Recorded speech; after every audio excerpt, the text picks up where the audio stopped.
Segundo Crônicas, capítulo 24, versículo 1 ao capítulo 25, versículo 28. Joás tinha 7 anos quando começou a reinar, e reinou em Jerusalém por 40 anos.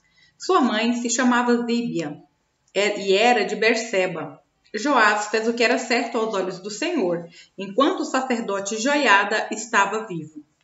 Joiada escolheu 2 esposas para Joás, e ele teve filhos e filhas. Algum tempo depois, Joás resolveu fazer reparos no templo do Senhor. Reuniu os sacerdotes e os levitas e lhes deu as seguintes instruções: vão a todas as cidades de Judá e recolham o imposto anual para fazer os reparos no templo do Senhor. Façam isso logo. Os levitas, porém, não se apressaram. Então, o rei mandou chamar o sumo sacerdote Joiada e lhe perguntou: por que você não exigiu que os levitas saíssem e recolhessem os impostos que as cidades de Judá e a cidade de Jerusalém devem pagar para o templo? Moisés, servo do Senhor, estabeleceu que a comunidade de Israel pagasse esse imposto para a manutenção do tabernáculo da aliança. Ao longo dos anos, os seguidores da perversa Atalia haviam arrombado o templo de Deus e usado os objetos sagrados do templo do Senhor para adorar as imagens de Baal. Por isso, o rei ordenou que fizesse uma caixa grande e a colocassem do lado de fora da porta do templo do Senhor. Então, foi proclamado em Judá e em Jerusalém que o povo devia trazer ao Senhor o imposto que Moisés, servo de Deus, havia requerido dos israelitas no deserto. Isso agradou todos os líderes e o povo, e eles trouxeram de bom grado suas contribuições e as colocaram na caixa até enchê-la. Sempre que a caixa ficava cheia, os levitas a levavam aos oficiais do rei. O secretário da corte e um oficial do sumo sacerdote a esvaziavam e levavam de volta ao templo. Assim faziam diariamente e reuniram muitos recursos. O rei e Joiada entregavam o valor aos supervisores da construção, que contratavam pedreiros, carpinteiros e artífices que trabalhavam com ferro e bronze para reformar o templo do Senhor.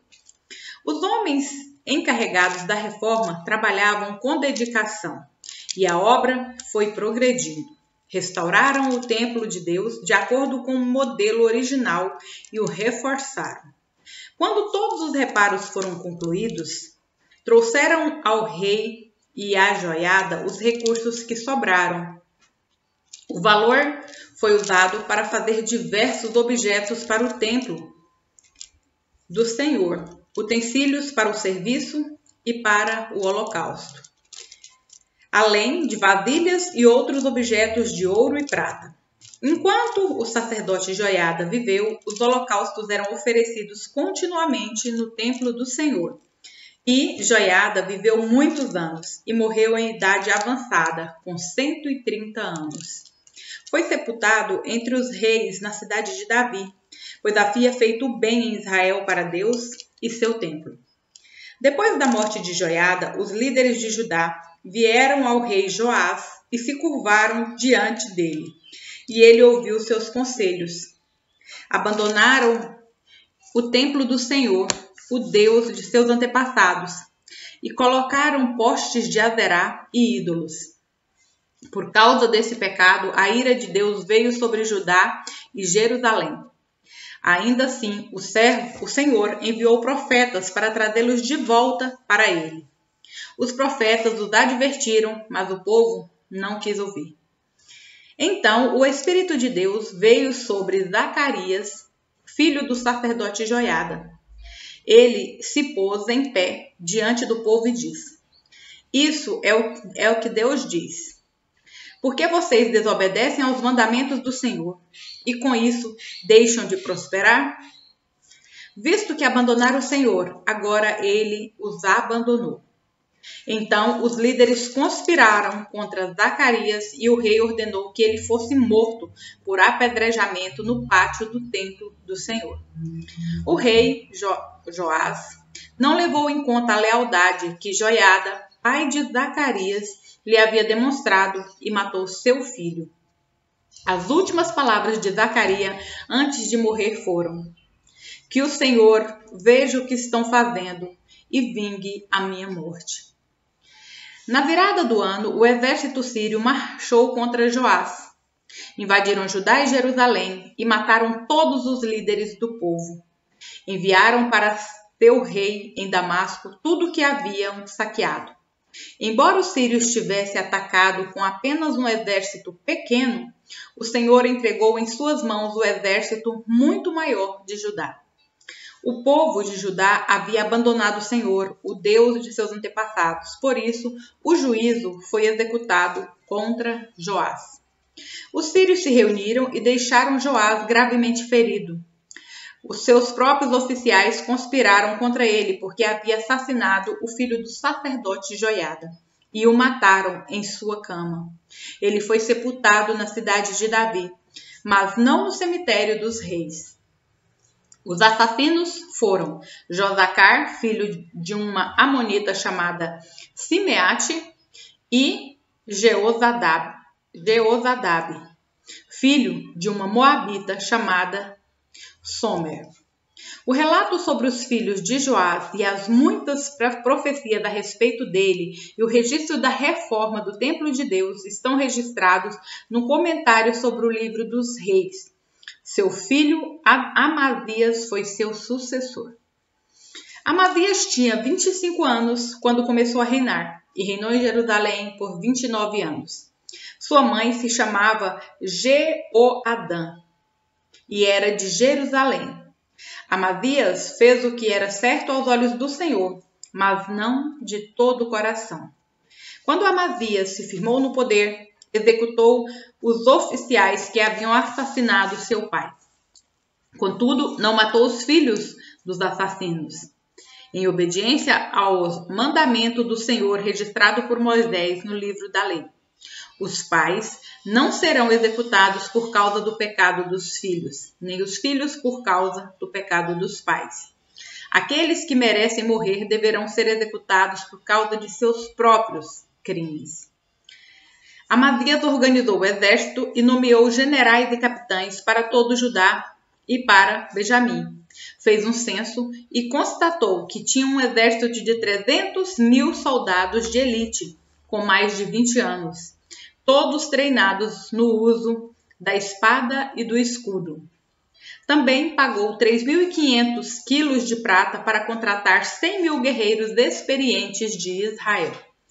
Então, um homem de Deus foi até ele e lhe disse: o rei não contrate soldados de Israel, pois o Senhor não está com Israel. Ele não ajudará o povo de Efraim. Se deixar que acompanhem seus soldados na batalha, mesmo que lutem com coragem, serão derrotados pelo inimigo. Deus o derrubará, pois ele tem poder para ajudá-lo ou fazê-lo tropeçar. Amazias perguntou ao homem de Deus: e quanto à prata que paguei para contratar o exército de Israel? O homem de Deus respondeu: o Senhor pode lhe dar muito mais que isso. Então Amazias dispensou os soldados que havia contratado e os mandou de volta para Efraim. Eles ficaram furiosos com Judá e voltaram para casa indignados. Amazias criou coragem e conduziu seu exército até o Vale do Sal, onde mataram 10.000 soldados até o Vale do Sol.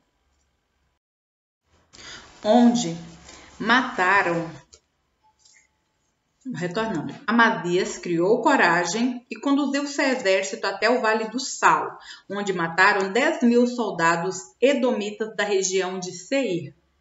Capturaram outros 10.000 e os levaram para o alto de um penhasco, de onde os atiraram, e eles se despedaçaram. Enquanto isso, os soldados que Amazias havia contratado e depois mandado de volta atacaram muitas cidades de Judá, entre Samaria e Bet-Horon. Mataram 3.000 pessoas e levaram grande quantidade de despojos. Quando o rei Amazias voltou da matança dos edomitas, trouxe os deuses que havia tomado do povo de Seir. Estabeleceu-os como seus próprios deuses, prostrou-se diante deles e ofereceu-lhes sacrifícios. O Senhor se irou grandemente e lhe enviou um profeta para perguntar: por que você se volta para deuses que não foram capazes nem de salvar de suas próprias mãos o próprio povo deles? O rei, porém, o interrompeu e disse: desde quando você é conselheiro do rei? Cale-se antes que eu mande matá-lo. O profeta parou, mas o advertiu: sei que Deus resolveu destruí-lo, porque você fez isso e porque não quis aceitar meu conselho. Depois de consultar seus conselheiros, Amazias, rei de Judá, enviou este desafio a Jeoás, filho de Jeoacás e neto de Jeú, rei de Israel: venha enfrentar-me numa batalha. Mas Jeoás, rei de Israel, respondeu a Amazias, rei de Judá, com a seguinte história: nos montes do Líbano, o espinheiro enviou esta mensagem ao poderoso cedro: dê sua filha em casamento ao meu filho. No entanto, um animal selvagem do Líbano veio, pisoteou o espinheiro e o esmagou. Você diz: derrotei Edom e está muito orgulhoso disso. Mas meu conselho é que fique em casa. Por que causar problema que só trarão desgraça sobre você e o povo de Judá? Amazias, porém, se recusou a ouvir, pois Deus havia resolvido destruí-lo por ter se voltado para os deuses de Edom. Então Jeoás, rei de Israel, mobilizou seu exército contra Amazias, rei de Judá. Os dois exércitos se enfrentaram em Bet-Semes, em Judá. O exército de Judá foi derrotado pelo exército de Israel. Capturou Amazias, filho de Joás e neto de Acasias, em Bet-Semes. Trouxe-o para Jerusalém, onde destruiu 180 metros de muro da cidade, desde a porta de Efraim até a porta da esquina. Levou embora todo o ouro, toda a prata e todos os utensílios do templo de Deus, guardados por Obed-Edom. Também levou os tesouros do palácio real e fez refém. Depois voltou para Samaria. Amazias, filho de Joás, rei de Judá, viveu ainda mais 15 anos depois da morte de Jeoás, filho de Jeoacás, rei de Israel. Os demais acontecimentos do reinado de Amazias, do início ao fim, estão registrados no livro dos reis de Judá e de Israel.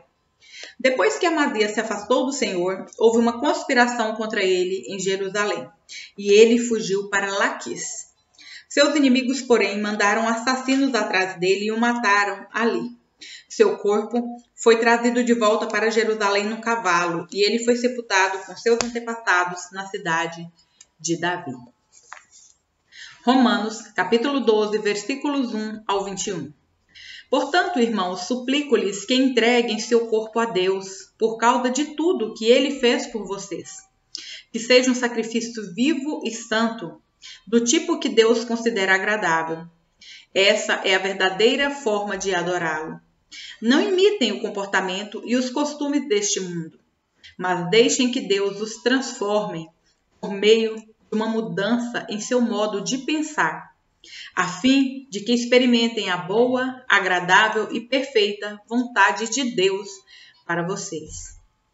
Com base na graça que recebi, dou a cada um de vocês a seguinte advertência: não se considerem melhores do que realmente são. Antes, sejam honestos em sua autoavaliação, medindo-se de acordo com a fé que Deus nos deu.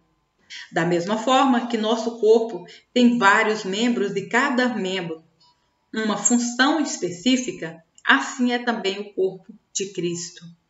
Somos membros diferentes do mesmo corpo e todos pertencemos uns aos outros. Deus, em sua graça, nos concedeu diferentes dons. Portanto, se você tiver a capacidade de profetizar, faça-o de acordo com a proporção de fé que recebeu. Se for mestre, ensine bem.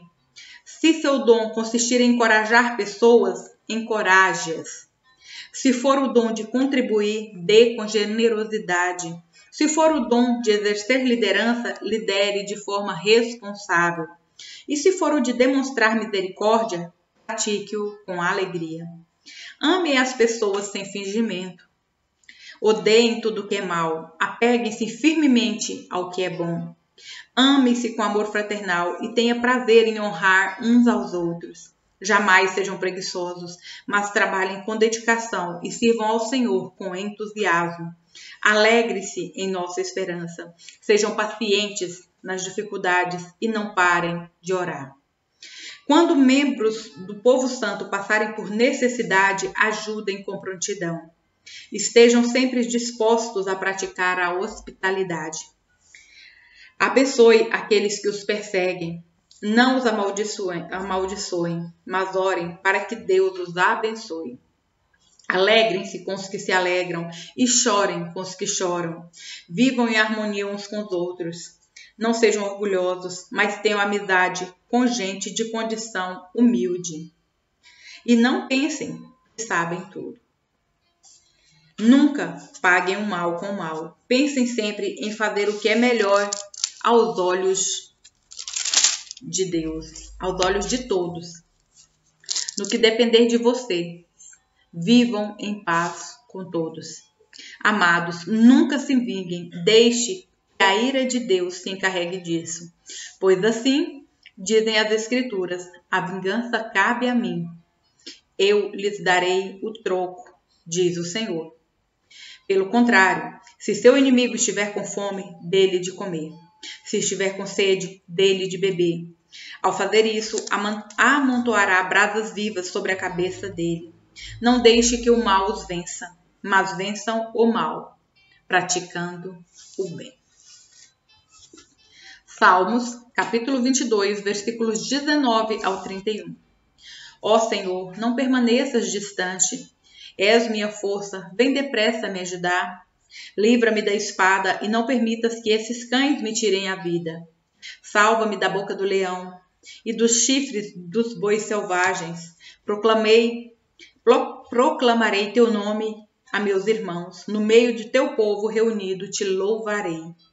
Louvem o Senhor todos que o temem. Glorifiquem-no todos os descendentes de Jacó. Reverenciem-no todos os descendentes de Israel. Pois ele não desprezou, nem desdenhou o sofrimento dos aflitos. Não lhes deu as costas, mas ouviu seus clamores por socorro.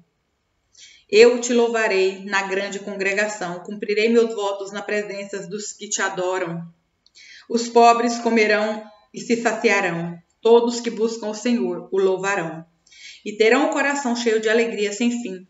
Toda a terra reconhecerá o Senhor e voltará para ele. Diante dele se prostrarão todas as famílias das nações. Pois o Senhor reina e governa sobre todos os povos. Que os ricos da terra celebrem e o adorem. Todos os mortais se prostrem diante dele. Todos cuja vida terminará como pó. Nossos filhos também o servirão. As gerações futuras ouvirão sobre o Senhor. Proclamarão sua justiça aos que ainda não nasceram. E falarão a respeito de tudo que ele fez. Provérbios, capítulo 20, versículos 8 ao 10. Quando o rei se senta para julgar, analisa todas as provas e distingue entre o mal e o bem. Quem pode dizer, purifiquei meu coração, estou limpo e sem pecado? 2 pesos e 2 medidas. Toda espécie de desonestidade é detestável para o Senhor.